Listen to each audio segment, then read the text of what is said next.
Paixão de Nosso Senhor Jesus Cristo, segundo João.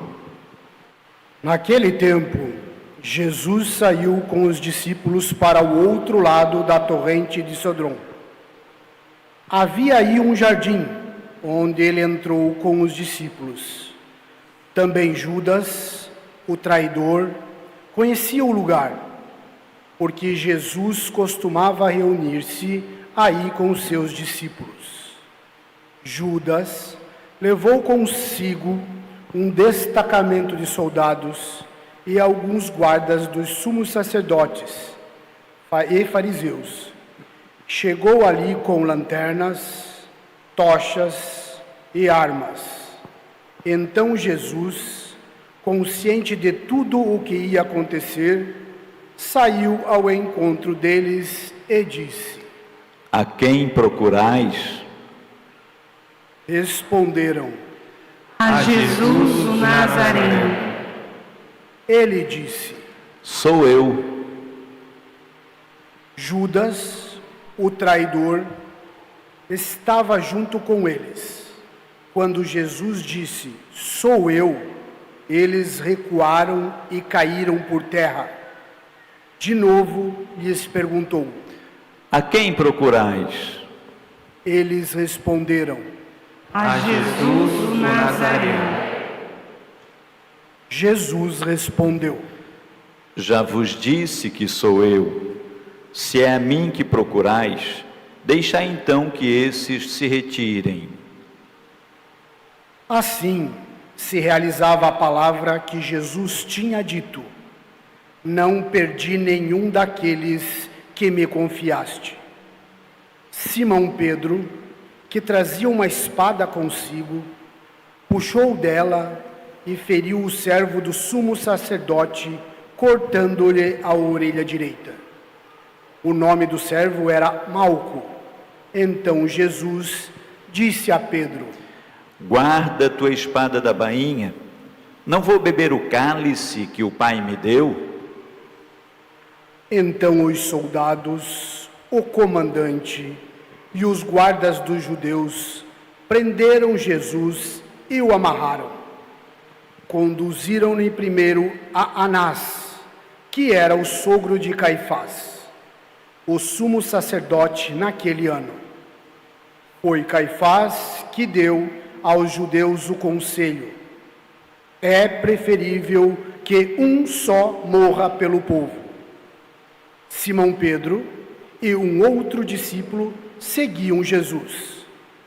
Esse discípulo era conhecido do sumo sacerdote e entrou com Jesus no pátio do sumo sacerdote. Pedro ficou fora, perto da porta. Então o outro discípulo, que era conhecido do sumo sacerdote, saiu, conversou com a encarregada da porta e levou Pedro para dentro. A criada, que guardava a porta, disse a Pedro: Não pertences também tu aos discípulos deste homem? Ele respondeu: Não. Os empregados e os guardas fizeram uma fogueira e estavam se aquecendo, pois fazia muito frio. Pedro ficou com ele, aquecendo-se. Entretanto, o sumo sacerdote interrogou Jesus a respeito de seus discípulos e de seu ensinamento. Jesus lhe respondeu: Eu falei às claras ao mundo. Ensinei sempre na sinagoga e no templo, onde todos os judeus se reúnem. Nada falei às escondidas. Por que me interrogas? Pergunta aos que ouviram o que eu falei. Eles sabem o que eu disse. Quando Jesus falou isso, um dos guardas que ali estava deu-lhe uma bofetada, dizendo: É assim que respondes ao sumo sacerdote? Respondeu-lhe Jesus: Se respondi mal, mostra-me em que. Mas se falei bem, por que me bates? Então Anás enviou Jesus amarrado para Caifás. o sumo sacerdote.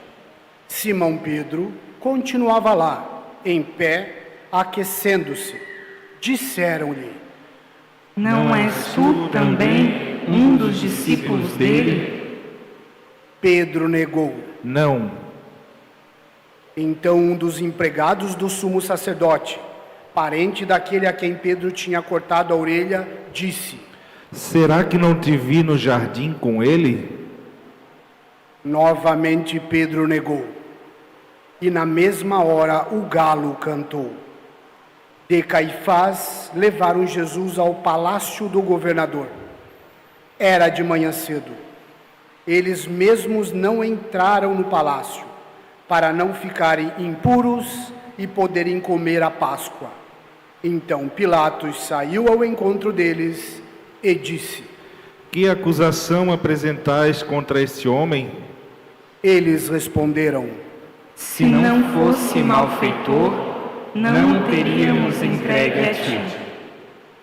Pilatos disse: Tomai-o vós mesmos e julgai-o de acordo com a vossa lei. Os judeus lhe responderam: Nós não podemos condenar ninguém à morte.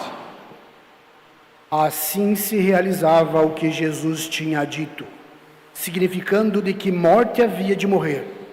Então Pilatos entrou de novo no palácio, chamou Jesus e perguntou-lhe: Tu és o rei dos judeus?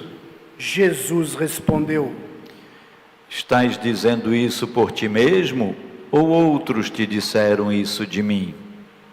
Pilatos falou: Por acaso sou judeu? O teu povo e os sumos sacerdotes te entregaram a mim. Que fizeste? Jesus respondeu: O meu reino não é deste mundo. Se o meu reino fosse deste mundo, os meus guardas teriam lutado para que eu não fosse entregue aos judeus. Mas o meu reino não é daqui. Pilatos disse a Jesus: Então tu és rei? Jesus respondeu: Tu o dizes, eu sou rei. Eu nasci e vim ao mundo para isto, para dar testemunho da verdade. Todo aquele que é da verdade, escuta a minha voz. Pilato disse a Jesus: O que é a verdade? Ao dizer isso, Pilatos saiu ao encontro dos judeus e disse-lhes: Eu não encontro nenhuma culpa nele, mas existe entre vós um costume que pela Páscoa eu vos solte um preso. Quereis que vos solte o rei dos judeus? Então começaram a gritar de novo: Este não, mas Barrabás. Barrabás era um bandido. Então Pilatos mandou flagelar Jesus. Os soldados teceram uma coroa de espinhos e a colocaram na cabeça de Jesus. Vestiram-no com um manto vermelho, aproximavam-se dele e diziam: Viva o rei dos judeus! E davam-lhe bofetadas. Pilatos saiu de novo e disse aos judeus: Olhai, eu o trago aqui fora diante de vós, para que saibais que não encontro nele crime algum. Então Jesus veio para fora, trazendo a coroa de espinhos e o manto vermelho. Pilato disse-lhes: Eis o homem. Quando viram Jesus, os sumos sacerdotes e os guardas começaram a gritar: Crucifica-o! Crucifica-o! Pilatos respondeu: Levai-o vós mesmos para o crucificar, pois eu não encontro nele crime algum. Os judeus responderam: Nós temos uma lei, e segundo esta lei, ele deve morrer, porque se fez filho de Deus. Ao ouvir essas palavras, Pilatos ficou com mais medo ainda. Entrou outra vez no palácio e perguntou a Jesus: De onde és tu? Jesus ficou calado. Então Pilatos disse: Não me respondes? Não sabes que tenho autoridade para te soltar e autoridade para te crucificar? Jesus respondeu: Tu não terias autoridade alguma sobre mim, se ela não te fosse dada do alto. Quem me entregou a ti, portanto, tem culpa maior. Por causa disso, Pilatos procurava soltar Jesus, mas os judeus gritavam: Se soltas esse homem, não és amigo de César. Todo aquele que se faz rei declara-se contra César. Ouvindo essas palavras, Pilatos levou Jesus para fora. Sentou-se no tribunal, no lugar chamado Pavimento, em hebraico, Gábata. Era o dia da preparação da Páscoa, por volta do meio-dia. Pilatos disse aos judeus: Eis o vosso rei. Eles, porém, gritavam: Fora, fora, crucifica-o. Pilatos disse: Hei de crucificar o vosso rei? Os sumos sacerdotes responderam: Não temos outro rei senão César. Então Pilatos entregou Jesus para ser crucificado, e eles o levaram. Jesus tomou a cruz sobre si e saiu para o lugar chamado Calvário, em hebraico, Gólgota. Ali o crucificaram, com outros dois, um de cada lado, e Jesus no meio. Pilatos mandou ainda escrever um letreiro e colocá-lo na cruz. Nele estava escrito: Jesus Nazareno, o Rei dos Judeus. Muitos judeus puderam ver o letreiro, porque o lugar em que Jesus foi crucificado ficava perto da cidade. O letreiro estava escrito em hebraico, latim e grego. Então os sumos sacerdotes dos judeus disseram a Pilatos: Não escrevas o rei dos judeus, mas sim o que ele disse: Eu sou o rei dos judeus. Pilatos respondeu: O que escrevi está escrito. Depois que crucificaram Jesus, os soldados repartiram a sua roupa em 4 partes, uma parte para cada soldado. Quanto à túnica, que era tecida sem costura, em peça única, de alto a baixo, disseram então entre si: Não vamos dividir a túnica. Tiremos a sorte para ver de quem será. Assim se cumpria a escritura que diz: repartiram entre si as minhas vestes e lançaram sorte sobre a minha túnica. Assim procederam os soldados. Perto da cruz de Jesus estavam de pé a sua mãe, a irmã da sua mãe, Maria de Cleófas, e Maria Madalena. Jesus, ao ver a mãe e ao lado dela o discípulo que ele amava, disse à mãe: Mulher, este é o teu filho. Depois disse ao discípulo: Esta é a tua mãe. Dessa hora em diante, o discípulo a acolheu consigo. Depois disso, Jesus, sabendo de tudo que estava consumado, e para que a Escritura se cumprisse até o fim, disse: Tenho sede. Havia ali uma jarra cheia de vinagre. Amarraram numa vara uma esponja embebida de vinagre, levaram-ne à boca de Jesus. Ele tomou o vinagre e disse: Tudo está consumado. E, inclinando a cabeça, entregou o Espírito.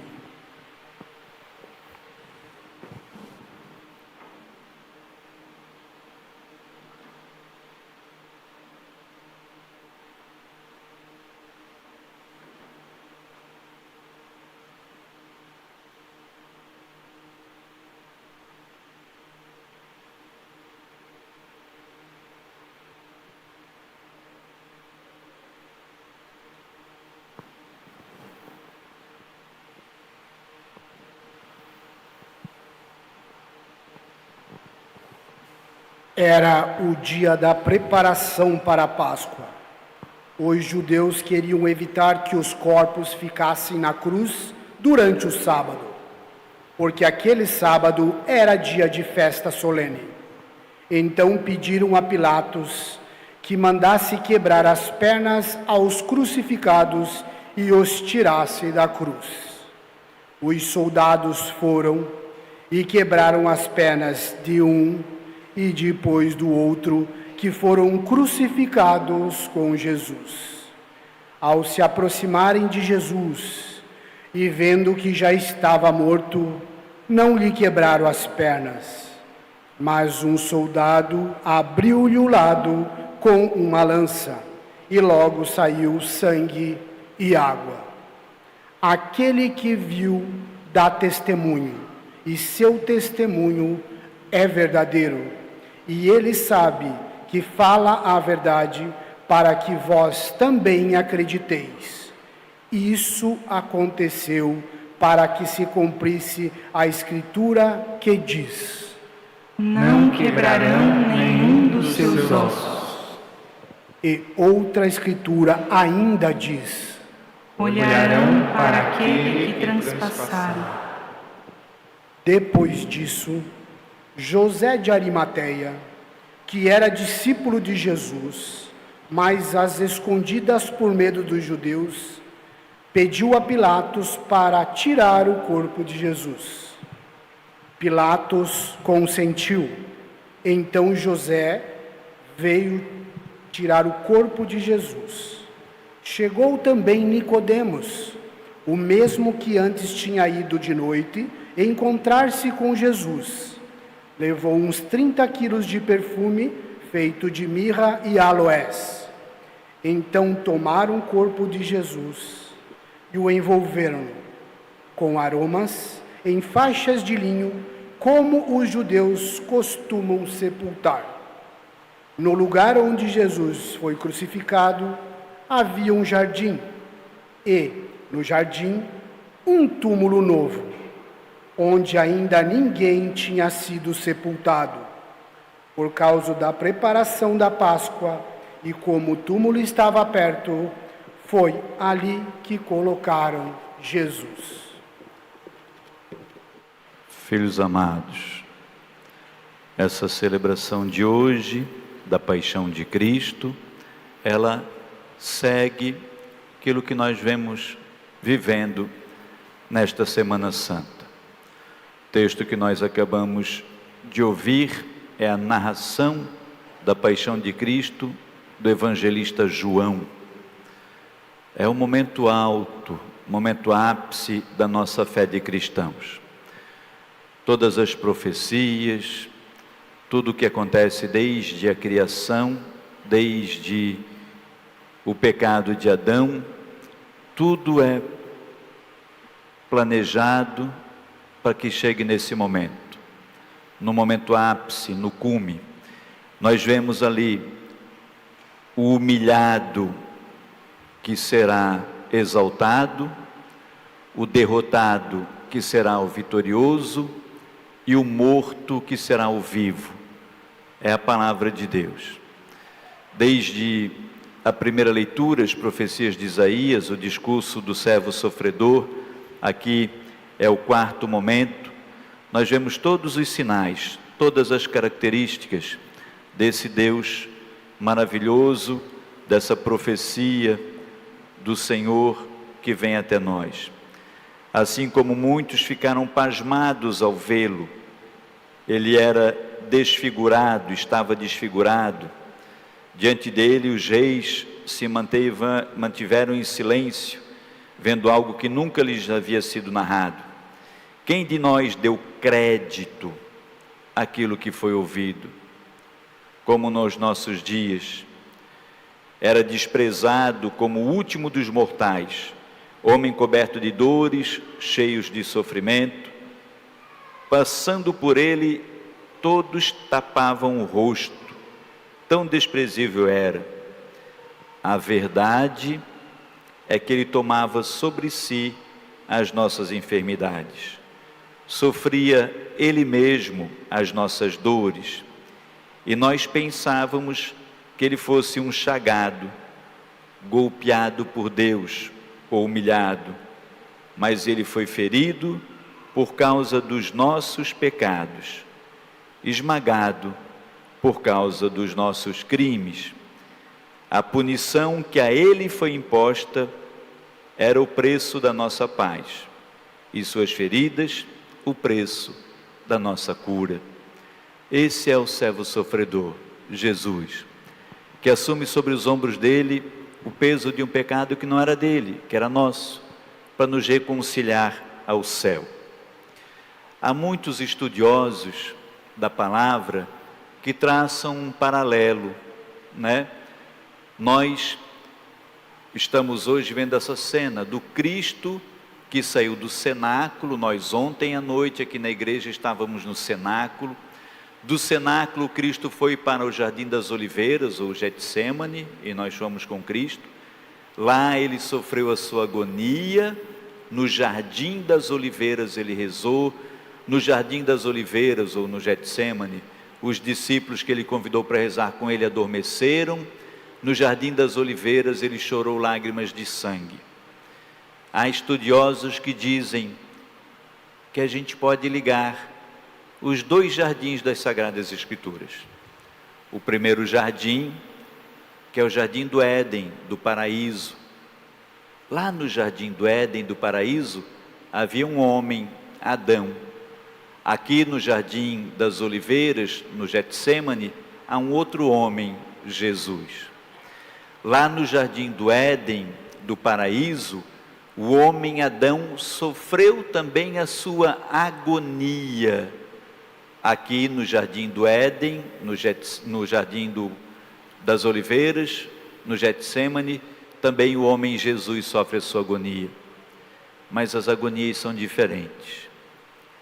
A agonia de Adão, no Jardim do Paraíso, é a agonia de alguém que tomou uma decisão equivocada, alguém que foi desobediente à palavra de Deus, e alguém que agora sofre a agonia do seu erro, alguém que agora percebe as suas faltas, percebe que está nu, percebe que se desviou da graça de Deus.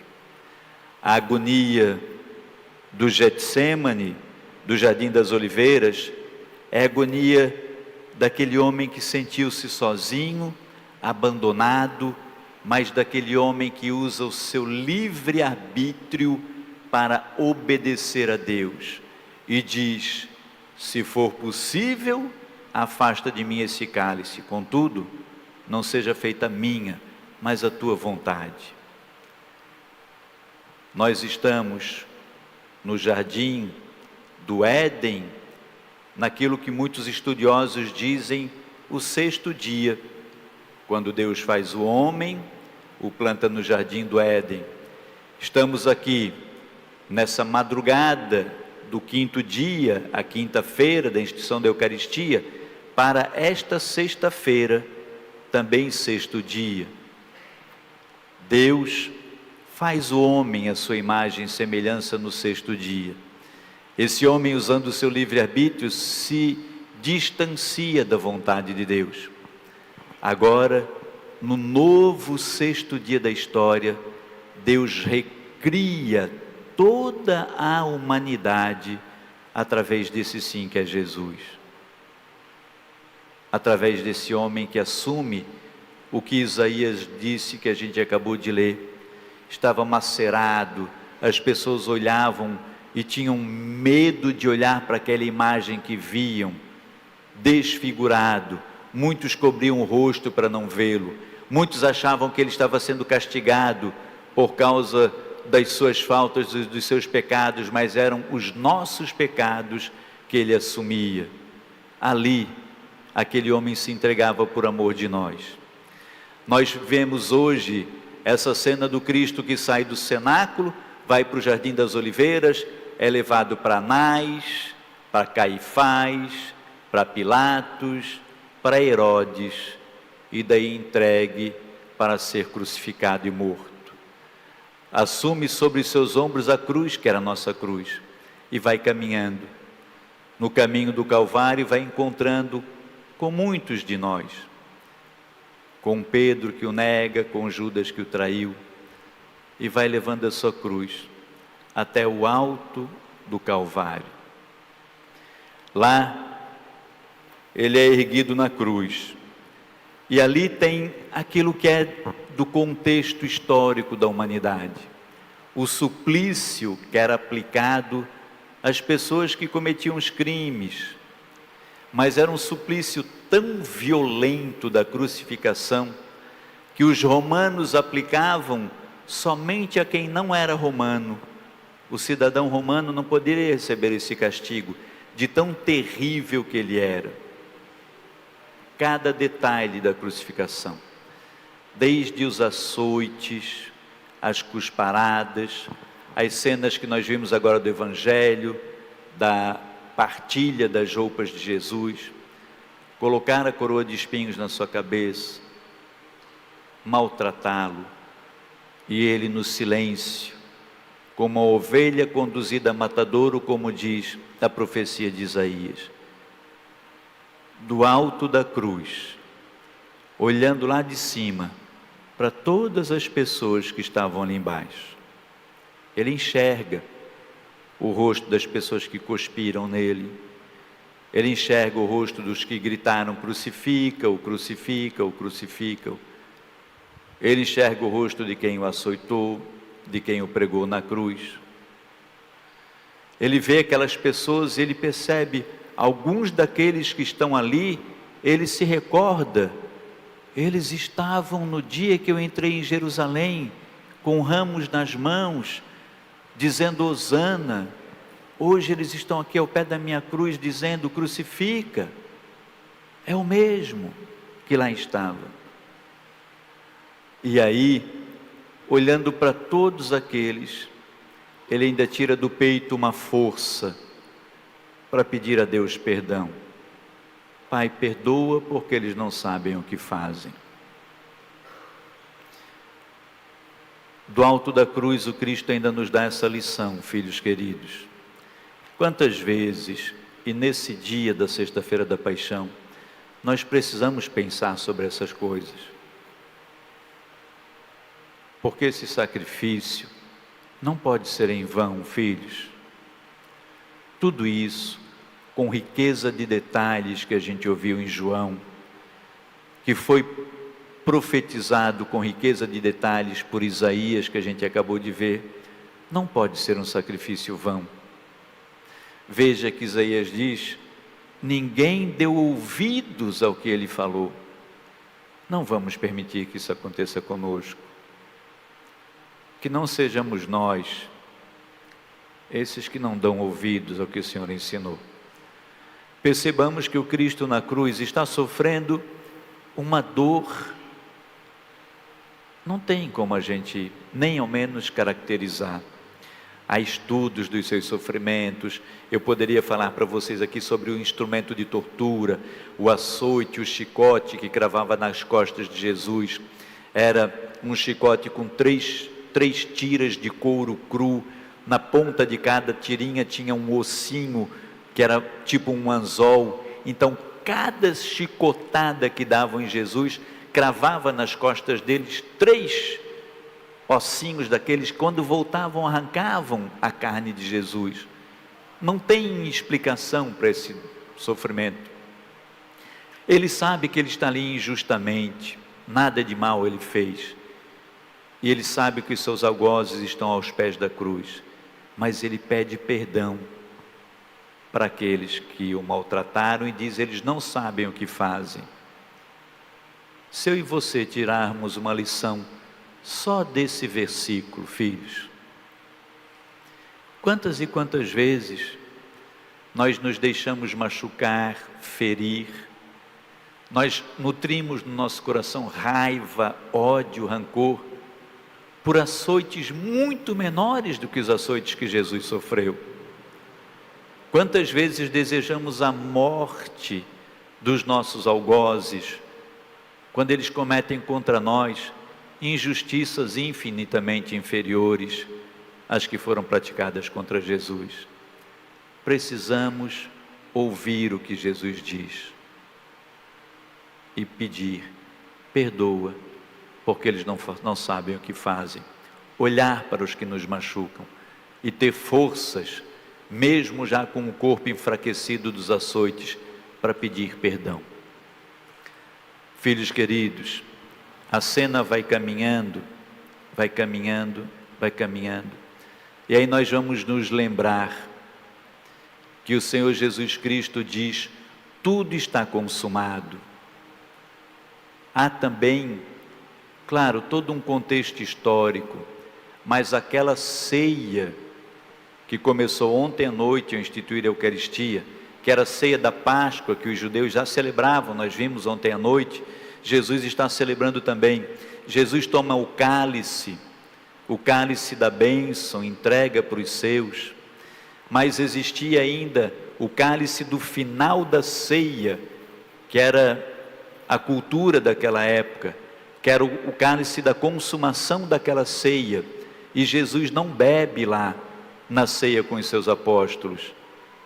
Ele vai passar por tudo isso, parece que ele está aguardando, já sabendo o que vai acontecer, passar por todos os sofrimentos, e na cruz, quando colocam para ele o vinagre, ele grita: tenho sede.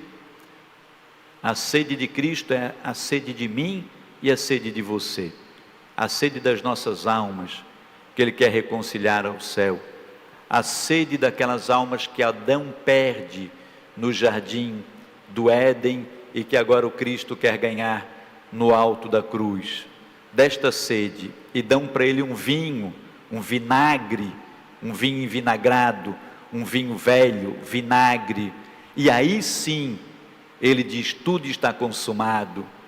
Para os judeus daquela época, para quem estava ali, para os apóstolos que estiveram com ele na mesa da instituição da Eucaristia, quando ele bebe esse cálice, esse vinagre, e diz: tudo está consumado, eles estão entendendo o que está acontecendo.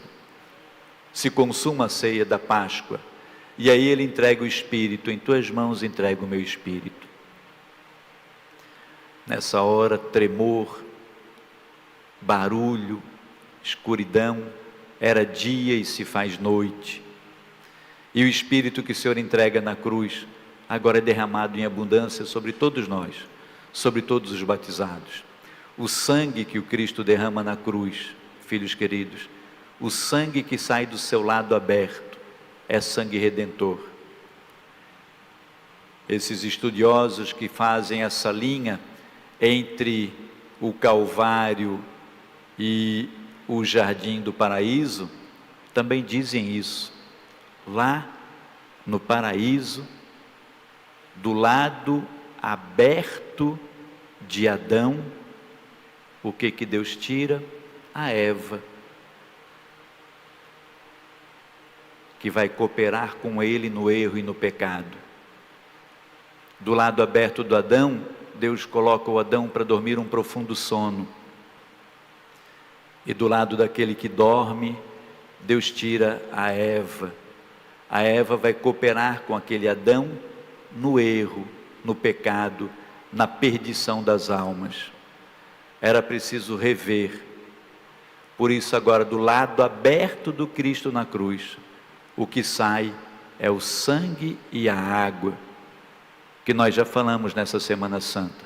O sangue da Eucaristia, a água do batismo. Se lá no Jardim do Éden, do lado do primeiro homem, sai a mulher que vai cooperar com ele no erro, aqui, na cruz do Calvário, do lado aberto do Cristo, nasce a nova Eva, a igreja, os sacramentos, Eucaristia, batismo, a igreja que vai cooperar para a salvação das almas.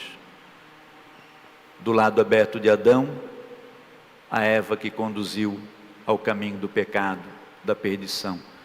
Do lado aberto de Cristo, a igreja que aponta o caminho da salvação. Nós vivemos hoje, filhos, eu e você, nessa igreja, um dia único nas nossas vidas. O dia que é o maior de todos os dias. E desse dia, desse dia em que o Cristo entrega a sua vida na cruz, nasce o novo primeiro dia, que é o dia do domingo, que é o dia da ressurreição, que é o dia do Senhor, que é o dia de guarda, que é o dia de celebrarmos, que é o dia de rezarmos, que é o dia de vivermos a cada dia essa nova Páscoa, desse novo sangue, dessa nova aliança, e estarmos nessa igreja que é tirada do lado aberto do Senhor, para caminharmos com ela rumo à salvação. O sacrifício do Cordeiro foi feito, aquilo que ele podia fazer ele fez. Nós continuamos tendo o livre-arbítrio, o mesmo livre-arbítrio de Adão no Éden, de Cristo no Getsêmani, para seguirmos e nos conduzirmos de volta à eternidade. É preciso ter o cuidado para não repetir o erro que Isaías nos alertou. Quem deu ouvidos a Jesus? Nós, além de ouvirmos, temos todas essas evidências que são para além da espiritualidade, que são mesmo históricas, factuais, que nós não deixemos que os barulhos, os ruídos, as tentações nos afastem do plano de Deus para a nossa vida, e que a palavra de Deus nos ajude a ganhar a vida eterna. Amém.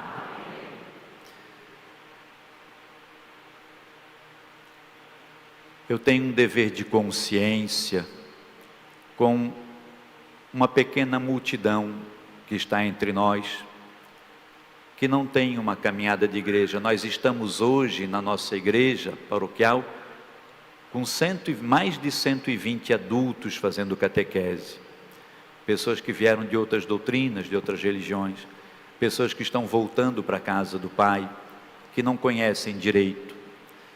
Por isso, eu me vejo no dever de dizer um pouquinho, desta celebração, daquilo que aconteceu.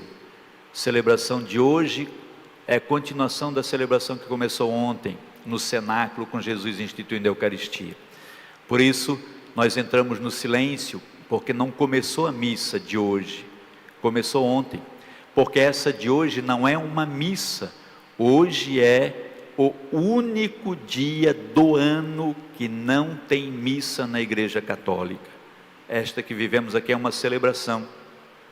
O sacrário está vazio, olha lá, não tem velinha acesa, a portinha está aberta, porque Cristo está entregando a sua vida por amor de nós, não está ali. Não há hoje consagração, o altar está desnudo, não há velas no altar, não há flores no altar, não há toalhas, porque nós estamos com Cristo na sua dor, na sua sepultura. Não há sinal de felicidade, porque quem está fazendo festa hoje é o inferno, é a hora das trevas. Só que é, claro, uma festa temporária, porque o nosso Senhor se entrega por amor de nós. Nós nos prostramos para chorar aqui a dor do Cristo no altar.